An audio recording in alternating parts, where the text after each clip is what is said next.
aquí delante del Señor para en este día adorarle a través de la enseñanza y de la predicación de su palabra. Para nosotros, nuevamente, pues para mí es un privilegio nuevamente estar enseñando. Como algunos de ustedes saben, estuve enfermo, el Señor ha mejorado mi salud y pues bueno, estamos aquí para glorificar el nombre de Dios, así que vamos a continuar con lo que hemos venido hablando, con lo que hemos venido enseñando. Les voy a invitar por favor a orar, para pedir la bendición del Señor. Oremos. Señor, te damos gracias, Padre, en esta mañana estamos delante de ti, agradecemos tu misericordia, tu bondad. Eres bueno con nosotros, Señor, sin que nosotros merezcamos tales bendiciones. Te agradecemos, Padre, tu favor, tu gracia que nos sostiene y tu bondad en toda circunstancia. Ahora queremos pedirte, Señor, por nuestras vidas, por mi vida, por mis labios, por mi cuerpo, Señor, por mi mente, mi corazón. Tú lo sostengas con tu gracia. Y Padre, que me permitas, por la obra de tu Espíritu, dar la palabra de enseñanza que ahora tu pueblo, Señor, necesita. A tu iglesia, bendice los corazones. Y Padre, estamos agradecidos, Padre, que tú nos des este tiempo y esta oportunidad. Te alabamos y te bendecimos. Cristo Jesús, Señor y Salvador. Amén. Bien, bien hermanos, vamos a continuar con lo que hemos venido aprendiendo. Recuerden que estamos en una serie de escuela dominical sobre la teología del pacto. Ustedes saben que hemos visto ya en este caso, anteriormente estuvimos viendo lo que es el pacto de redención. Es aquel pacto en el que el Señor nos muestra en su palabra que antes de que el mundo fuese, ya había un acuerdo, una transacción federal entre el Padre y el Hijo, y particularmente la obra del Espíritu Santo implicada en esta obra de redención. Y habíamos dicho que el pacto de redención se materializa o se hace de alguna manera visible para nosotros en el tiempo. Esto sucedió en la eternidad pasada. Si me permite, uso este término como dando a entender, no porque la eternidad tenga un pasado, sino que es de la manera en que nosotros lo vemos antes de la creación. ¿Sí? Entonces, vamos ahora a continuar con el pacto de obras. Traigo secuelas, así que no se ponga nervioso o perdóneme esta tos que de repente me asalta. Entonces, vamos a ver lo que es el pacto de obras. Tenemos ahí diapositivas, ¿verdad? Bien.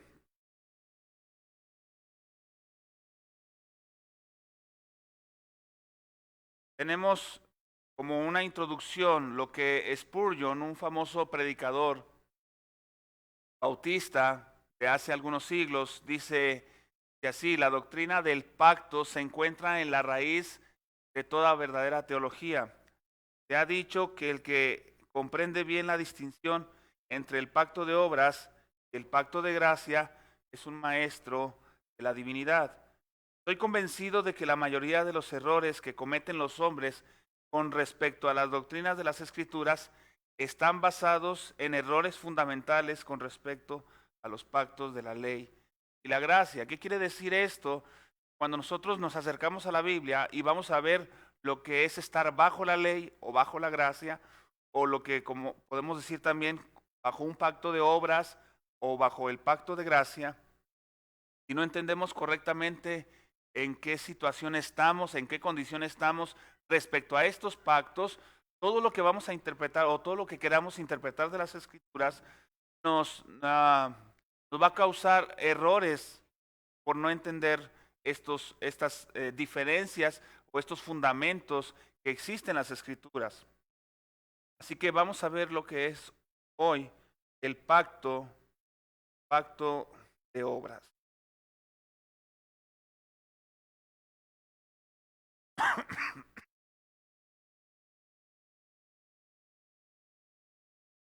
Quiero empezar con una definición. Una definición. Y recuerden que ya habíamos visto algunas definiciones de lo que era un pacto propiamente. Entonces creo que esta definición de pacto de obras cumple con las características de lo que es un pacto. Así que nuestra definición de pacto de obras es la siguiente. Pacto de obras es aquel compromiso o relación divinamente sancionada que Dios impuso a Adán en el huerto del Edén. Adán era un representante sin pecado de la humanidad, es decir, una persona pública, un hijo de Dios y portador de su imagen.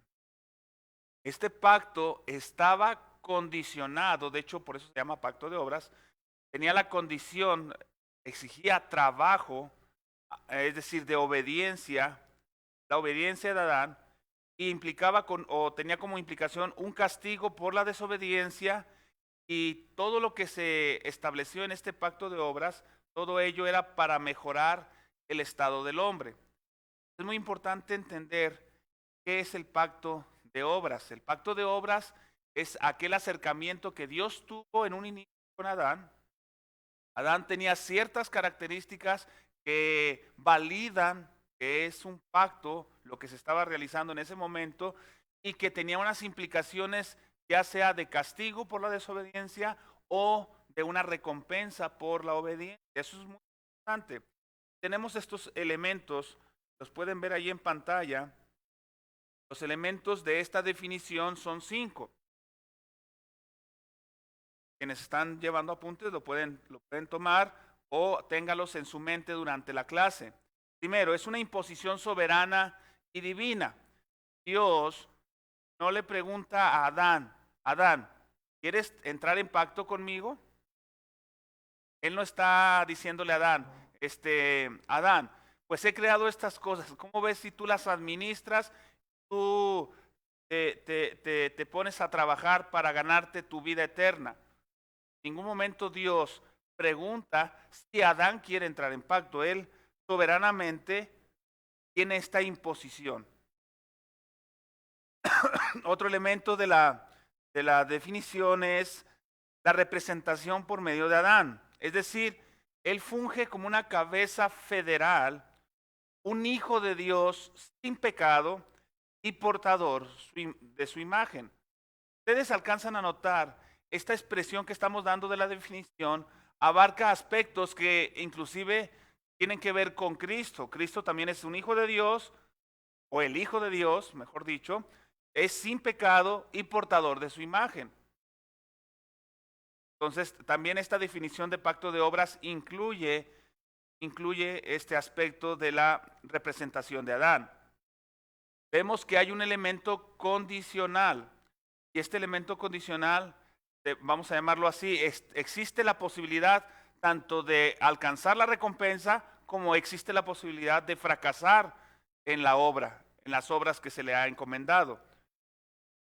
Y por lo tanto, esa posibilidad abre o implica definitivamente lo que es un castigo por la desobediencia, la muerte, como lo dice el texto de Génesis, y potencialmente la recompensa, porque hay una visión escatológica, una visión de llenar la tierra y que en este caso Adán se enseñoree de ella.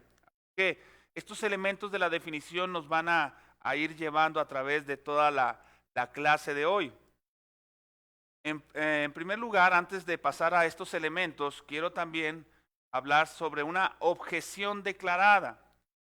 Probablemente la objeción más obvia y una muy común es que la palabra pacto no se encuentra en ninguna parte de los primeros 2 capítulos del Génesis. De hecho, la palabra hebrea para pacto, que es berit, no aparece en el libro de Génesis hasta en el capítulo 6. ¿Cuál es la objeción que comúnmente las personas ponen al respecto? Es que si no viene la palabra pacto, en Génesis 1 y 2 que es cuando Dios creó al mundo, todas las cosas, y creó al hombre, y lo puso en el huerto, mucha gente concluye y dice, bueno, entonces si no aparece la palabra pacto, entonces ahí no hay un pacto. Según los que hacen esta objeción, estas observaciones nos llevan a la conclusión, el hecho de que no existe esta palabra pacto, la Biblia, hasta Génesis 6, entonces que no hay, por lo tanto, un pacto. Ustedes pueden ver ahí en la objeción declarada en la diapositiva, si la palabra pacto no se encuentra ahí, tratando de manejar una secuencia de pensamiento. No se encuentra la palabra pacto, entonces no hay pacto. Decir que hay un pacto es una invención humana, dicen algunos.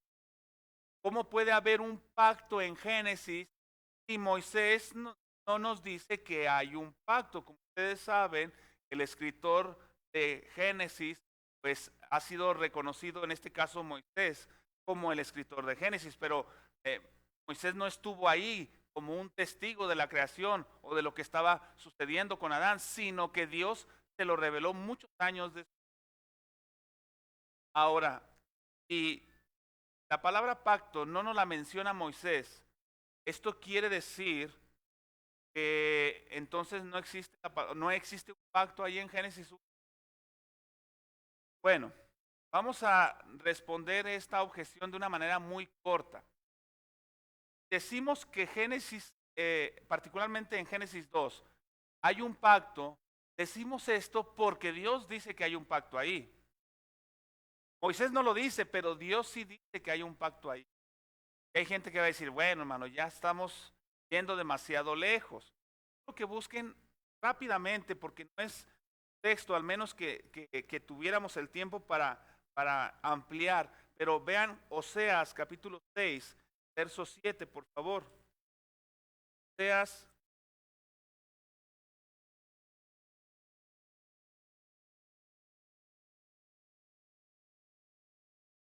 tienen ahí Oseas 6.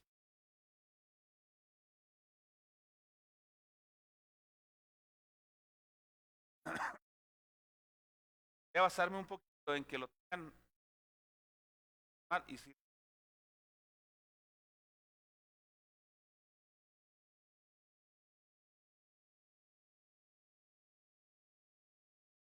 bien.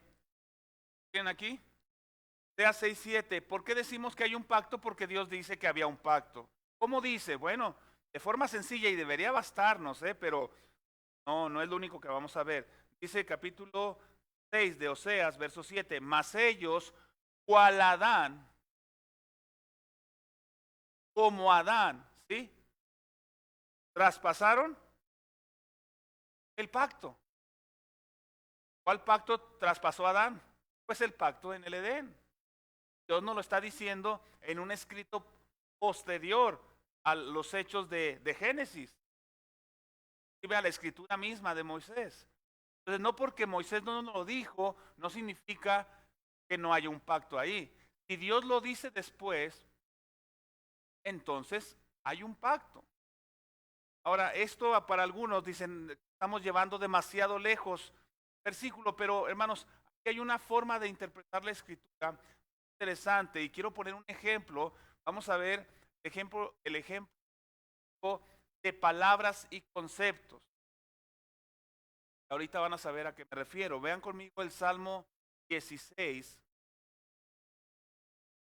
verso 8, por favor.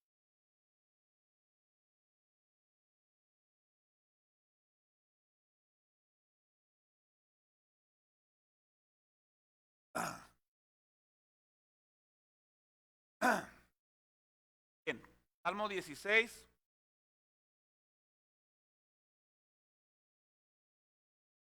verso 8 y 11.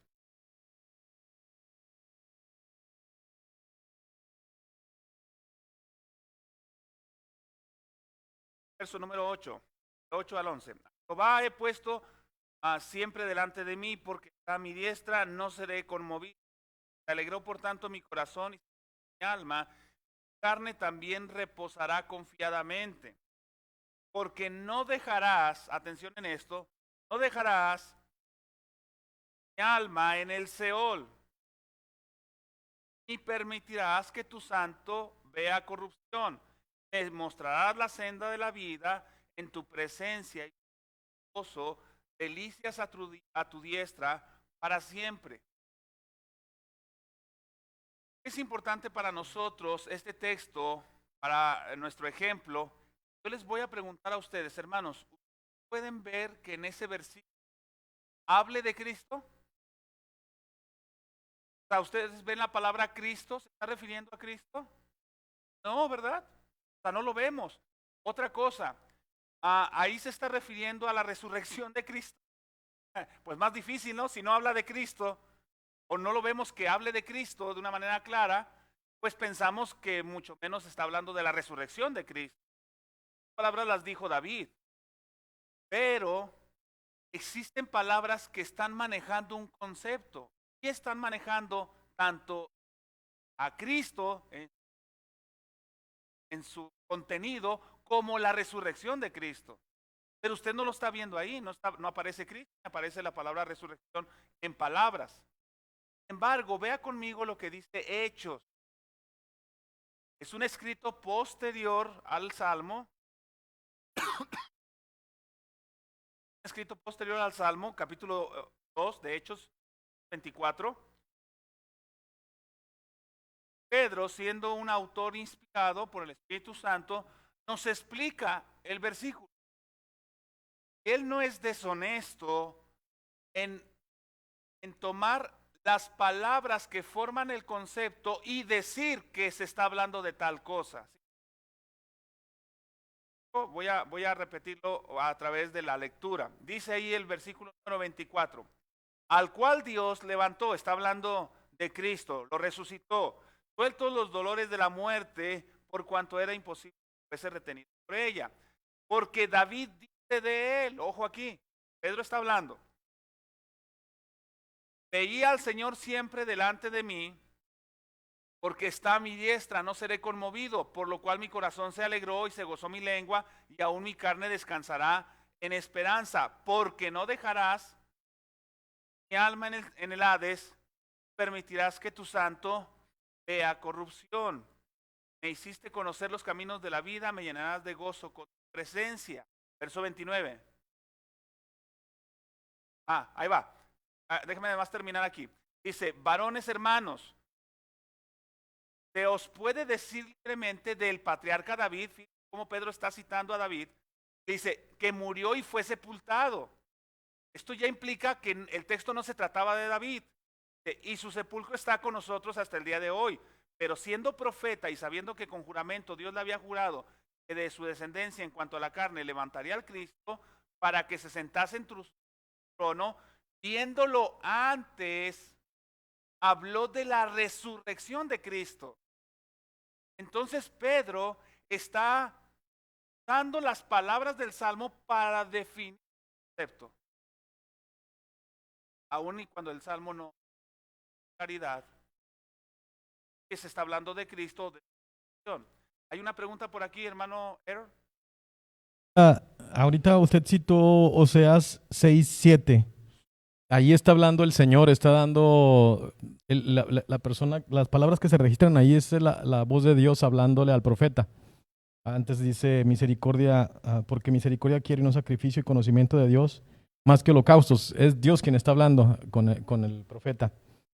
Entonces, lo que yo estoy entendiendo de la explicación que nos está dando al tomar el ejemplo de cómo el Señor Jesucristo no aparece el nombre de Cristo en los salmos y sin embargo se aplica a Él porque la Escritura testifica que se aplica a Él. Entonces, yo he escuchado y he leído a algunos teólogos que en Oseas 6:7 se puede traducir como más ellos, cual humanidad o cuales seres humanos, traspasaron el pacto, ahí prevaricaron contra mí. De modo que el argumento es que pues no necesariamente se tiene que referir a Adán, sino a los hombres. Pero nosotros podemos mirar que es Dios el que está haciendo referencia al pacto que había hecho con la cabeza federal, que es Adán. De modo que tomar como ejemplo el Salmo, que luego después la Escritura lo confirma en el Nuevo Testamento, es en la manera en que podemos descansar de nuestra interpretación de que el pacto se hizo con Adán, Exacto, aunque se pueda exacto. traducir a los hombres. ¿Es correcto? Es correcto, así es correcto. Decíamos que esta aseveración de Oseas apunta a Adán, pero como hay algunos que dicen que estamos yendo demasiado lejos, que Adán también se puede traducir como humanidad, lo que estamos haciendo con lo del Salmo 16 y con Hechos es argumentar no solamente porque lo diga Oseas, sino que hay elementos, palabras en Génesis 2 que nos enseñan que hay un pacto ahí, no solamente ya con el testigo de Oseas. Por eso um, debería ser suficiente para nosotros. Vamos a verlo a través de las palabras que forman el concepto. Que Hechos confirma que en Salmo 16 hay palabras que nos dan un concepto y Pedro se atreve a decir el concepto es la resurrección. Podemos atrevernos a decir que aunque no parece la palabra pacto, el concepto, las palabras que hay ahí, de pacto. ¿Bien? En Oseas y en Génesis. Okay. Continuamos. En las diapositivas tenemos algo de ahí a la respuesta. Sentido común, una respuesta de sentido común. Bien, yo les voy a decir, hermanos, están aquí presentes, los que me están observando a través de la red. Ustedes no creen en la magia, ¿verdad? Son magos. Pero si yo digo ciertas palabras, ustedes pueden saber qué estoy pensando. ¿Qué estoy pensando cuando hablo de batazo de hit, home ponche, strike, carreras?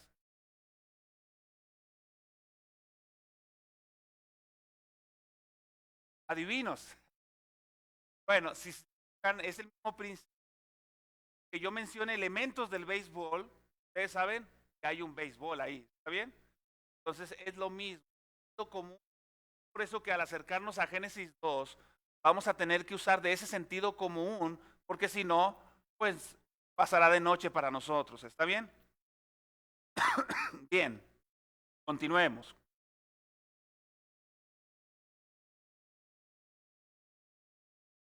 Tenemos ahí el relato del Génesis y sus elementos pactuales. Vamos a ver lo que es estos elementos pactuales que nos ayudan a definir que hay un pacto en Génesis 2 con Adán. Y estos elementos pactuales son 4 ahorita por lo pronto, porque yo no estoy seguro si ampliemos más esto, porque realmente, hermanos, hay mucho que decir al respecto, pero tanto en esta clase o en otra incluso no nos alcanzaría a lo mejor el tiempo. Pero vamos a ver 4 cosas. Primero, en el Edén está el Dios del pacto. Ahorita vamos a ver a qué nos referimos. Número 2, en el Edén está un hijo de Dios con el cual se hace un pacto. Número 3, en el Edén hay una condición legal que incluye castigo, una sanción. Está sancionado tal pacto, te dice, si haces esto, vivirás. O si no lo haces, morirás. Y número 4, en el Edén hay una promesa que incluye la recompensa, que incluye la vida eterna. Por lo tanto, este pacto de obras o pacto de la creación o pacto edénico o pacto con Adán, como se conoce, tiene una representación sólida en las Escrituras. ¿Sí? Podemos ir a las Escrituras y de ahí obtener tales cosas. Quiero que vayan, vamos a estar un buen ratito, el tiempo que nos queda, en Génesis 2. Así que por favor, tengan sus Biblias ahí. Y parece, hermanos, que yo realmente no tengo que... no tengo mucho que contarles porque creo que es uno de los capítulos de la Biblia más leídos. Génesis 1, 2 y 3. Creo que ustedes estarán de acuerdo conmigo en esto. Pero ahí en Génesis 2, quiero que observe, antes de pasar a la diapositiva, quiero que observe lo siguiente. Vean el versículo número 2 del capítulo 2.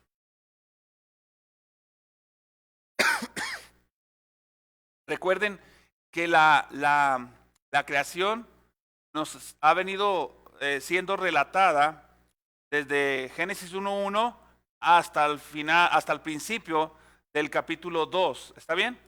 Dice el versículo 2, y acabó Dios en el día séptimo la obra que hizo, y reposó el día séptimo de toda la creación, de toda la obra que hizo, perdón. Y bendijo Dios al día séptimo y lo santificó, porque en él reposó de toda la obra que había hecho en la creación. Hasta ahí está el relato. Y dice el versículo 4, estos son los orígenes de los cielos y de la tierra cuando fueron creados. El día que Jehová Dios, hermanos, hay un cambio para dirigirse a la persona de Dios. Desde el versículo número 1 de Génesis 1 y a través de todo el capítulo hasta el final del relato de la creación, que es en el capítulo 2, verso 1, 2 y 3, siempre se ha dirigido a Dios el escritor como Dios. Pero en el versículo 4, él cambia y menciona o escribe Jehová Dios. No, hay un cambio ahí. De hecho, de ahí en adelante, no dice Dios, sino dice Jehová Dios. Y es porque la palabra Dios en la creación, la que es usada en la creación, fíjense hermanos, aparece 32 veces. 32 veces. La palabra tierra, nuestro planeta, aparece 22 veces. Entonces, no por nada, la palabra Elohim, que es la que se traduce como Dios, aparece muchas veces en este relato de la creación. Dice esta definición, que es Elohim, es la palabra que se usa para referirse a Dios como el ser supremo de todas las cosas.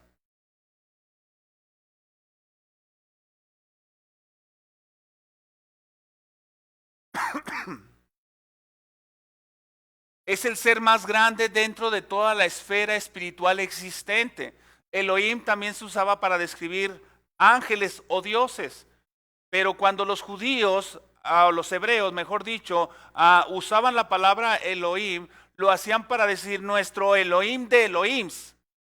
Es decir, que es el ser espiritual en esa esfera, el supremo. Se referían a Dios, es su traducción apropiada, Dios.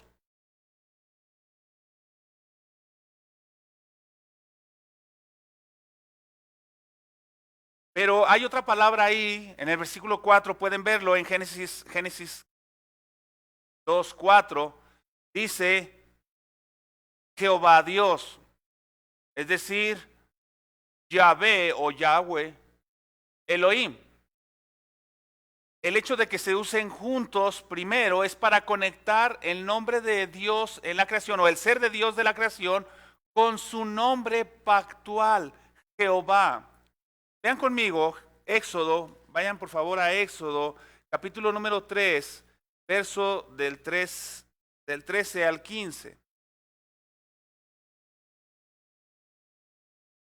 ¿Por qué decimos que Jehová, como se traduce en nuestras Biblias, es el nombre del pacto?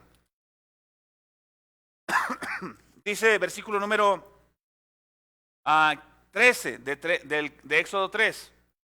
Dice, dijo Moisés a Dios, he aquí que que llego yo a los hijos de Israel y les digo, el Dios de vuestros padres me ha enviado a vosotros, y ellos me preguntaren cuál es su nombre, que les responderé. Y respondió Dios a Moisés, yo soy el que soy. Y dijo, así dirás a los hijos de Israel, yo soy, me envió a vosotros. Además dijo Dios a Moisés, así dirás a los hijos de Israel, Jehová, que es la traducción que nosotros tenemos en nuestras Biblias de yo soy, o de lo que se entendía que era el nombre de Dios personal, representado por 4 consonantes. Jehová, el Dios de vuestros padres, el Dios de Abraham, Dios de Isaac y Dios de Jacob, me ha enviado a vosotros. Este es mi nombre para siempre, con él se me recordará por todos los siglos. Y la preocupación que Dios tiene al decirle a Moisés respecto a su nombre, les dice que ese es su nombre y que él va a actuar como un liberador, un redentor. Es el nombre del pacto de Dios. No solamente es el autoexistente, como algunos lo definen, yo soy el que soy, sino que además es un Salvador redentor. Se identifica a Jehová como aquel que salva.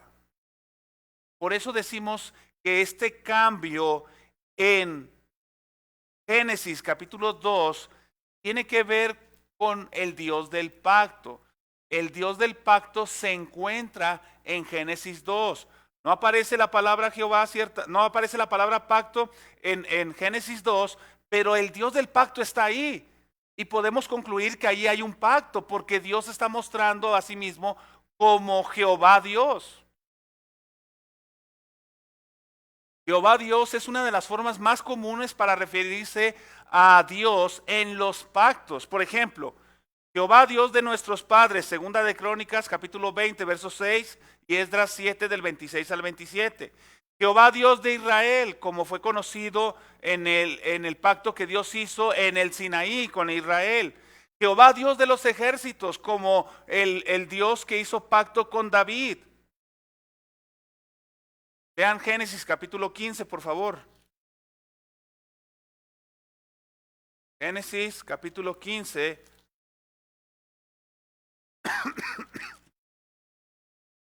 Por ejemplo, hermanos, no sé si se han preguntado, en Éxodo, Dios le dice a Moisés, con este nombre no se me conocía antes, ¿está bien? No se me conocía antes, con el nombre de Jehová, o Yahvé, mejor dicho. ¿Sí? Dice que no se le conocía antes. Sin embargo, vean lo que dice Génesis 15, 18. En aquel día hizo Jehová un pacto ¿con quién? Con Abraham. De hecho, en los primeros capítulos de Génesis dice que empezaron a invocar el nombre de Jehová. ¿Qué quiere decir esto? Que Moisés reconoce que la relación que algunos hombres en el pasado, antes de él, que tenían con Dios, era a través de un pacto. ¿Por qué? Porque implica que ellos estaban adorando o invocando el nombre de Jehová. No quiere decir que ellos lo conocían, pero quiere decir que ellos lo entendían o se relacionaban con este Dios que se acerca a ellos. Así que Jehová se refiere a Dios acercándose al hombre, haciendo un pacto con él. Así que en Génesis capítulo 2, verso 4, de ahí en adelante, vean por favor nuevamente, regresen a nuestro texto, Génesis 2. De ahí en adelante, todas las veces, dice el versículo número 5, porque Jehová Dios aún no había hecho llover. ¿Sí? Versículo 7, entonces Jehová Dios formó al hombre. Todas las veces que se refiere el escritor a Dios, se refiere como Jehová Dios, como el Dios del pacto. Entonces, nuestro primer punto ahí es que si el Dios del pacto está en Génesis 2, ahí está un pacto. Ese es nuestro primer punto.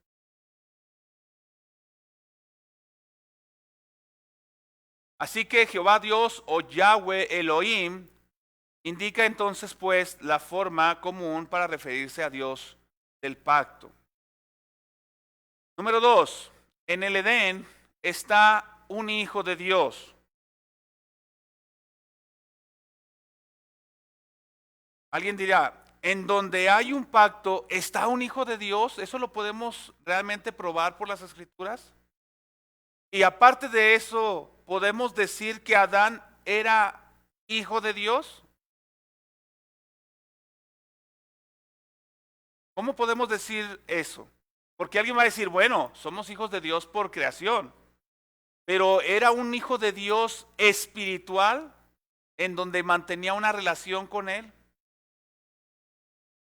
De hecho, el hecho que Adán hablara con Dios, que se le permitiera hablar con Dios, que estuviese en su presencia, como lo dice Génesis 3, que él se escondió de la presencia del Señor, nos dice que Dios necesariamente tenía que tener una relación especial con Adán.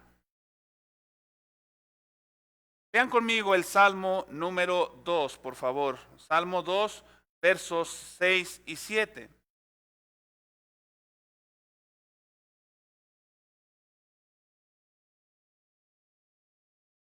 En donde hay un pacto, hay un hijo de Dios, sí. Dice el versículo 6, pero yo he puesto mi rey sobre Sión, mi santo monte. Yo publicaré el decreto, el pacto. Jehová me ha dicho, mi hijo, eres tú. Yo te engendré hoy. Dios entra en pacto con un hijo.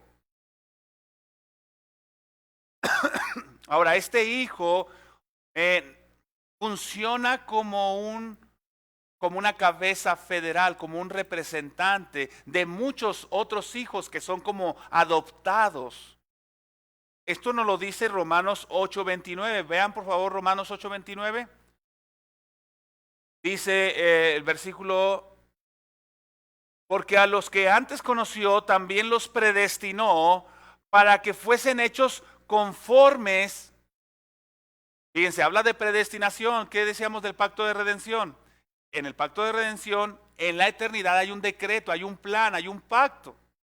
¿Con quién? Con el Hijo. Dice, los predestinó para que fuesen hechos conformes a la imagen de su Hijo. Ahí hay un pacto que representa a muchos para que Él sea el primogénito entre muchos hermanos.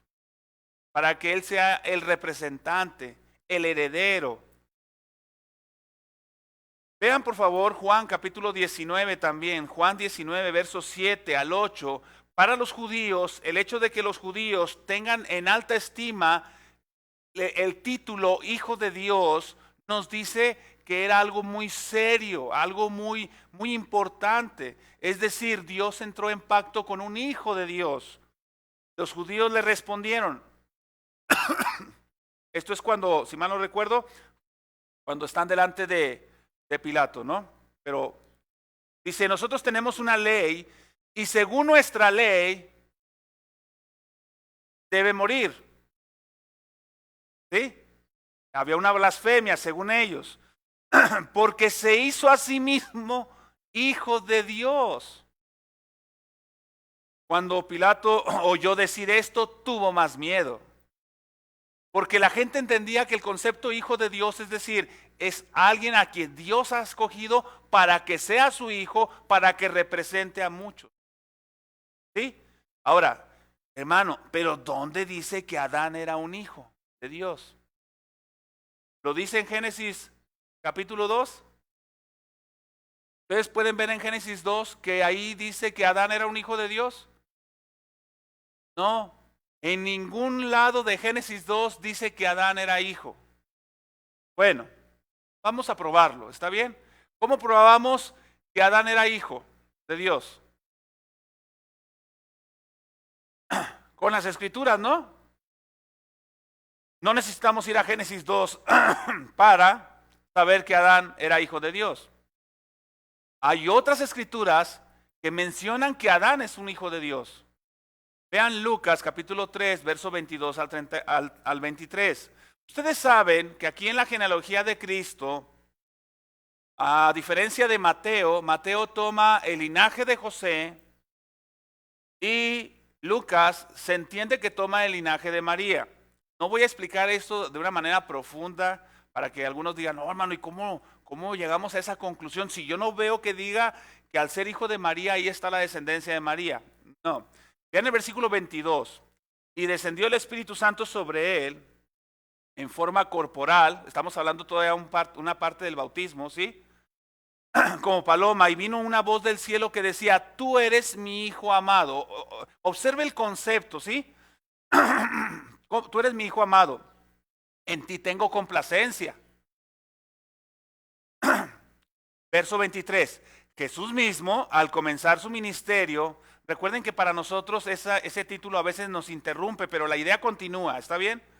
Dice, Jesús mismo, al comenzar su ministerio, era como de 30 años, hijo, según se creía, esto lo que quiere hablar esta expresión es de la legalidad de que José era su tutor, aunque no era su padre biológico, él era su padre legalmente. Según se creía, de José, y observen, hijo de Elí, y se está hablando de la genealogía de María como descendiente de Judá, porque Elí se entiende que era el padre de María, no tanto que fuera el padre de José, sino por es como cuando los suegros, ¿verdad? Aquí hay algún suegro, ¿verdad? Que cuando adopta o recibe a alguien como yerno, es como un hijo más. Entonces el concepto de los judíos también tenía que ver con eso. Pero vean cómo Lucas continúa con este concepto, hijo de Elí, que era hijo de fulano, que era hijo de fulano, que era hijo de fulano, y así se va, ¿verdad? Se va durante todo el capítulo 3, el resto del capítulo 3. Vean el versículo 37, hijo de Matusalén, hijo de Enoc, hijo de Jared, hijo de Mahalalel, hijo de Cainán, hijo de Enos, hijo de Set.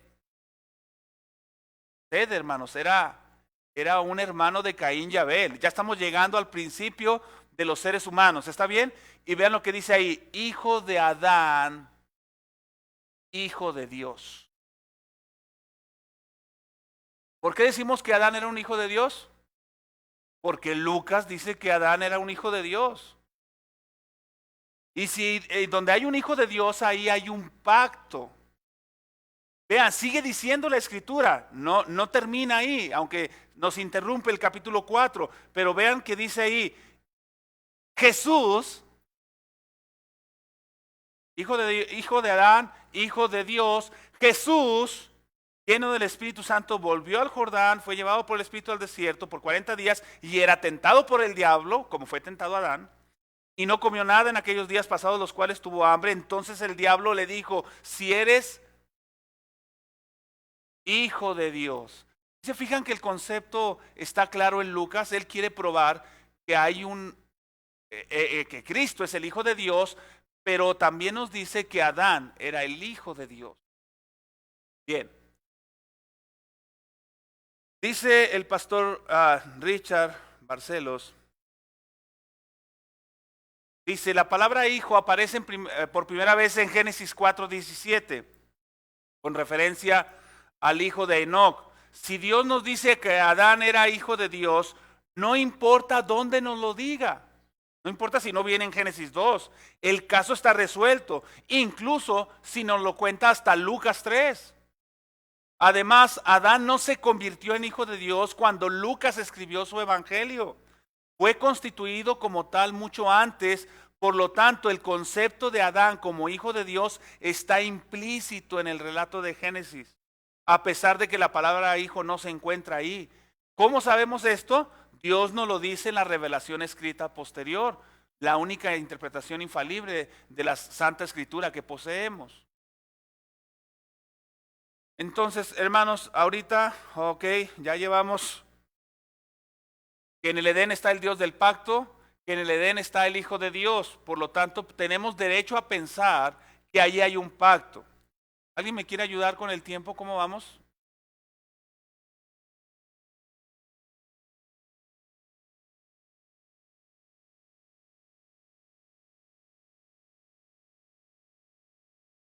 ¿43? Bien, quizás voy a irme muy rápido en esto, pero es también muy fundamental, no lo desconecte de lo que acabamos de ver. ¿Está bien? Voy a irme rápido, pero no lo desconectemos. En el Edén hay una condición legal que incluye castigo. Vean conmigo Génesis capítulo 2, verso del 15 al 17. Es el versículo, voy a llamarlo lo más central de alguna manera, en lo que respecta al pacto de obras, porque ahí está la condición, ahí está la exigencia. Si quieres vivir, tienes que obedecer. Génesis 2:15, ¿lo tenemos? Tomó pues Jehová Dios al hombre y lo puso en el huerto de Edén para que lo labrara y lo guardase. Y mandó Jehová Dios al hombre diciendo, de todo árbol del huerto podrás comer, mas del árbol de la ciencia del bien y del mal no comerás, porque el día que de él comieres, ciertamente morirás. Puedes ver, hermano, en el versículo 16, libertad y provisión. En este caso, Adán, quiero que me siga en esto, hermanos, es muy importante y lo voy a explicar. Yo creo que no me alcanza a explicarlo 2 veces, pero sígame en esto que es muy importante. Cuando Dios creó al hombre, en el capítulo 1 de Génesis, vemos que Dios lo creó, establece que la ley natural del hombre, y lo implica en el pacto, que Él va a llegar a ser la representación de la humanidad cuando les dice fructificad y multiplicaos, señoread la tierra y sojuzgarla en los versos 20 y tantos del capítulo 1 de Génesis. Pero Adán, cuando fue creado, no fue puesto en la cima del mundo. Era hacia donde se dirigía. Él fue puesto en el borde, y escucha esto con atención, en el borde del Edén. Él fue introducido al Edén. Era el lugar de prueba, era el lugar de la presencia de Dios. Y ahorita también vamos a ver eso. De tal manera que él tenía que mantener una obediencia y confianza en Dios para que pudiera lograrse lo que él proyectó en la creación, lo que Dios proyectó en la creación. Se le da libertad y provisión. Le dice, de todo árbol del huerto podrás comer. Vean el versículo 16. De todo árbol del huerto podrás comer. Tienes libertad. Ahora bien, hermanos, cuando Adán está ahí en el huerto, no significa que se agarró comiendo de todos los árboles a ver qué sabían. Había voy a llamarle un camino que recorrer, y lo vamos a entender hablando del árbol de la vida. Había un camino que recorrer, pero él le dice, tendrás esta libertad, tienes que mantenerte en esa libertad, y está provisto para ti. Pero el verso 17 lanza una advertencia diciendo, mas del árbol de la ciencia del bien y del mal no comerás, porque el día que de él comieres, ciertamente morirás. Como algunos de ustedes saben, la palabra o esa expresión, ciertamente morirás, en el Pentateuco, cuando es usado, se usa para decir que una persona tenía pena capital, o que era sacado del pueblo con la muerte.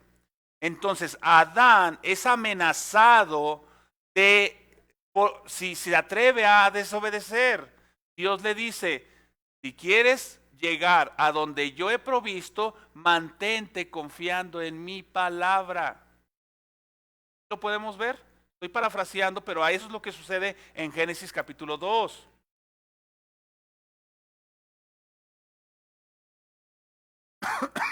Ahora, dice el pastor Samuel Renningham, la obediencia de Adán no era simplemente obedecer por obedecer. Después de todo, una ley es solo una ley, no un pacto. Sin embargo, una ley que funciona como un medio para establecer un compromiso con sanciones entre dos partes. Porque si Dios estaba diciéndole, ciertamente morirás, ¿quién se iba a encargar de aplicar esa sentencia? Dios. Le dice, eso es un pacto. La obediencia de Adán funcionaba dentro de un arreglo pactual en el que las promesas dependían de su obediencia. Es decir, estaba bajo un pacto de obras.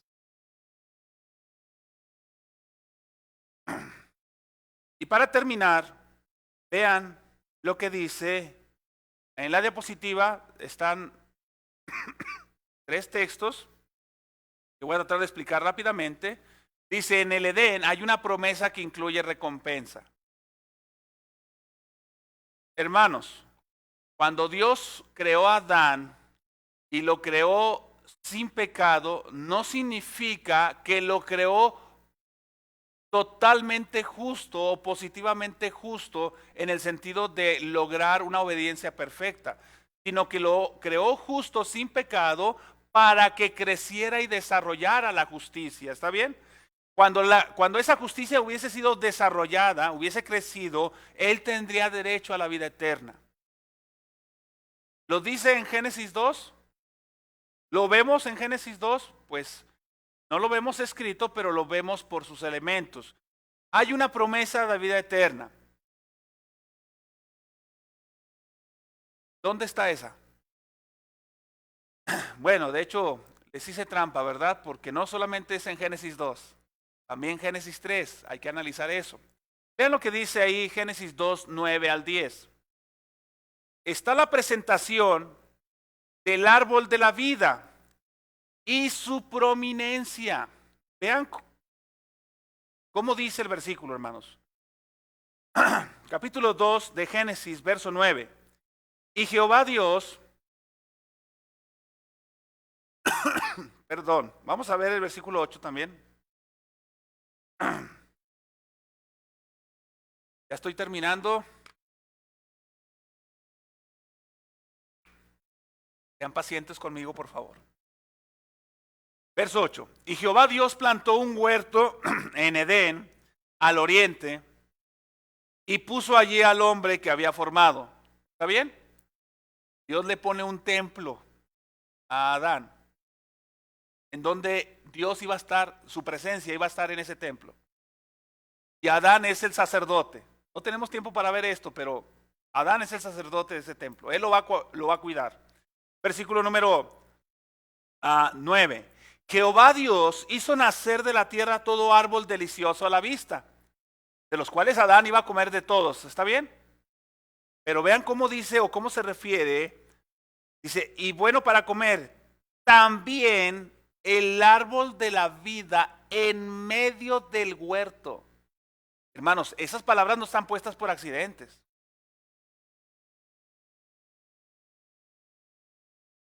Hermano, es tan importante que el árbol estuviera en medio del huerto. Bueno, más aún, observe con detenimiento.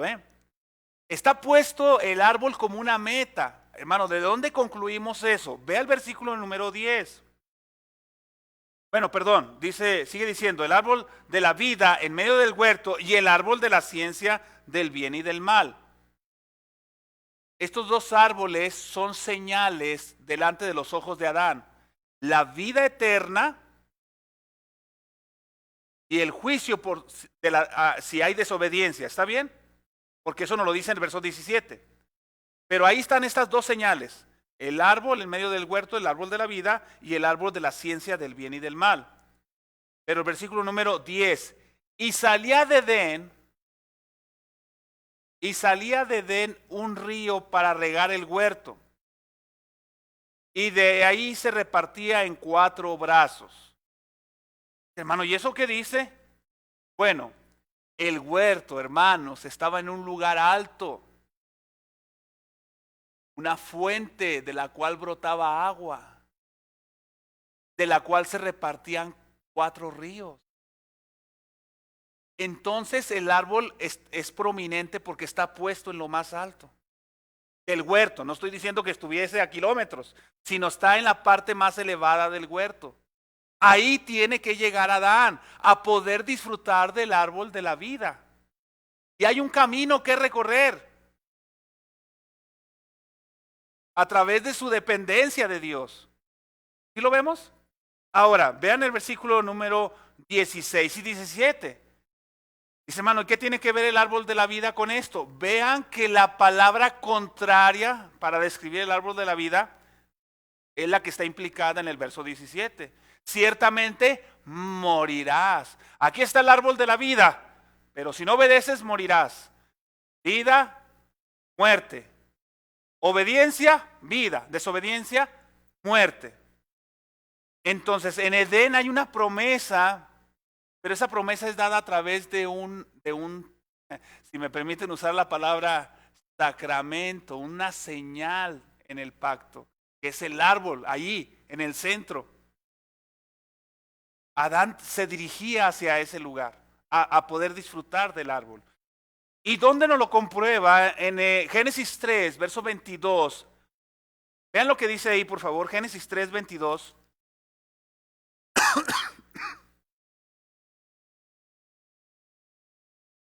Y dijo Jehová Dios, he aquí el hombre, después de que desobedeció, que maldijo la tierra a Dios por causa del hombre, dice, he aquí el hombre es como uno de nosotros, sabiendo el bien y el mal. Lo sabe por experiencia, cometió el pecado, desobedeció, no me creyó a mí, le creyó a Satanás, a su mujer. Y dice, ahora pues no alargue su mano y tome también del árbol de la vida y coma y viva. Entonces el árbol de la vida daba vida eterna.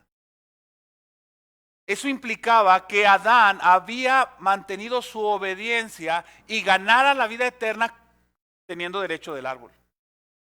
Pero él dijo Dios, esto no puede ser, si no lo ha hecho por la obediencia, mucho menos puede ser por medio de la trampa. Entonces, dice versículo número 23, y lo sacó Jehová del huerto, la expulsión del templo.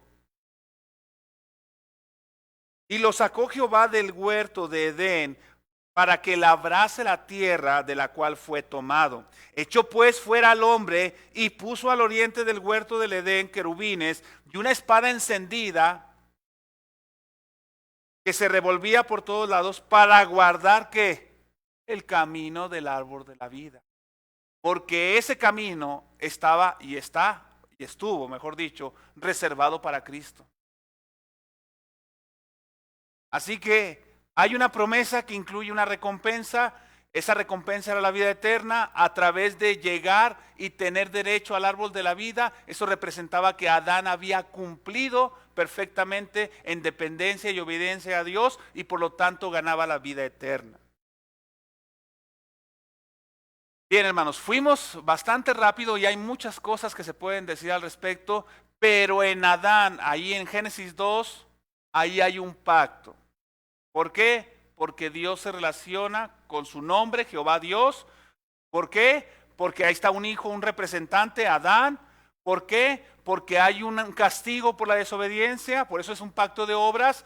Y también había una promesa de vida eterna, si había obediencia, por eso es un pacto de obras. ¿Dudas? ¿Preguntas?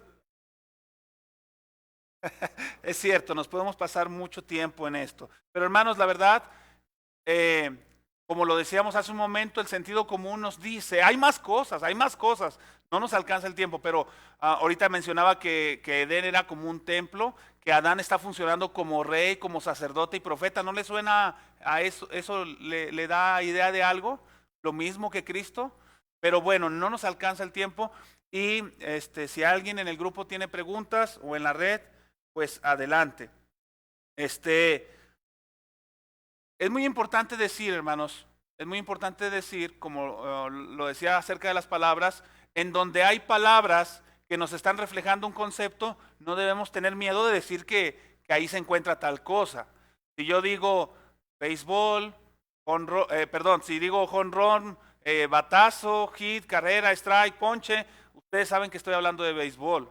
Entonces, si yo veo en Génesis capítulo 2, veo a Jehová Dios, el Dios del pacto, veo un hijo de Dios, como nos lo dice Lucas, veo una recompensa por la obediencia y una recompensa por la obediencia y un castigo por la desobediencia, entonces ahí hay un pacto de obras. ¿Está bien?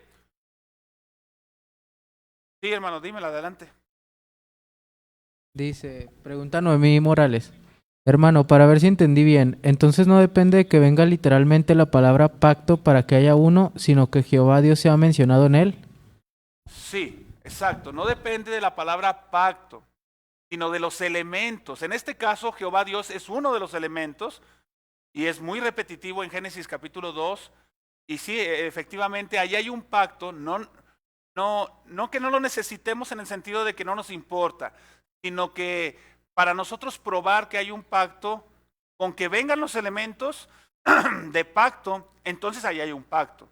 Y no sé si recuerdan que yo dije anteriormente, lo vuelvo a decir, que solo hay dos tipos de pacto. Hay más pactos bíblicos, pero solamente hay dos tipos, uno por obras y uno por gracia. El que estamos viendo ahorita es por obras. Después vamos a ver el pacto de gracia.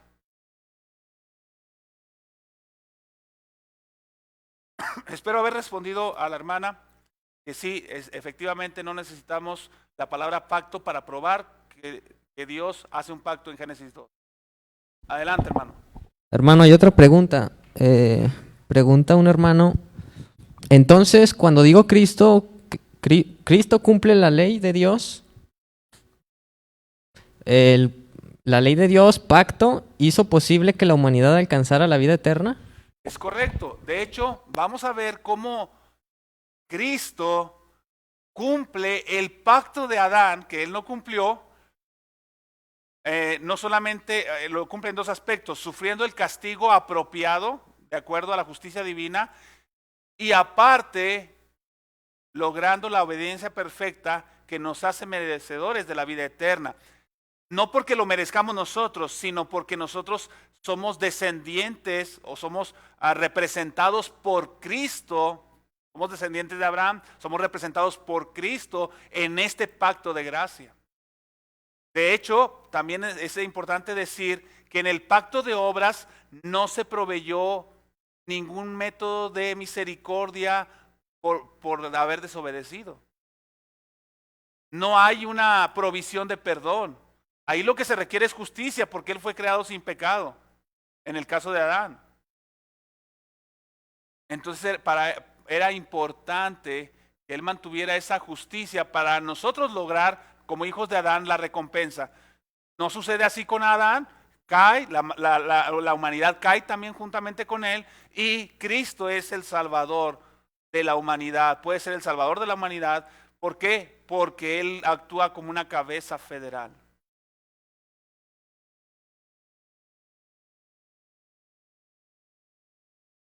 Bueno, algunos hermanos también están preguntando, bueno, me están preguntando a mí, dice una pregunta, hermano. Que si Adán fue creado inmortal antes de que comiera del árbol del bien y el mal. La inmortalidad es un tema muy complejo también, pero tenemos que tener la perspectiva de esta manera. Adán no fue creado con el propósito de que pudiera morir. Sin embargo, él fue creado en una condición mutable, es decir, que podía cambiar. Y cambió. Su desobediencia le podía alcanzar hasta la muerte. De hecho, si ustedes se dan cuenta, cuando Adán come, no es que come y se muere, no, sino que la consecuencia empieza a degradar el cuerpo de Adán hasta que hace que se cumpla la sentencia de muerte. Por lo tanto, cuando hablamos de la inmortalidad, no sé si te refieras a la persona que me preguntó, al hermano que me preguntó, es a la inmortalidad del alma. Eso es un poco distinto a lo que quiero enfatizar, porque lo que se está hablando aquí es de que la muerte no existía como tal en el mundo.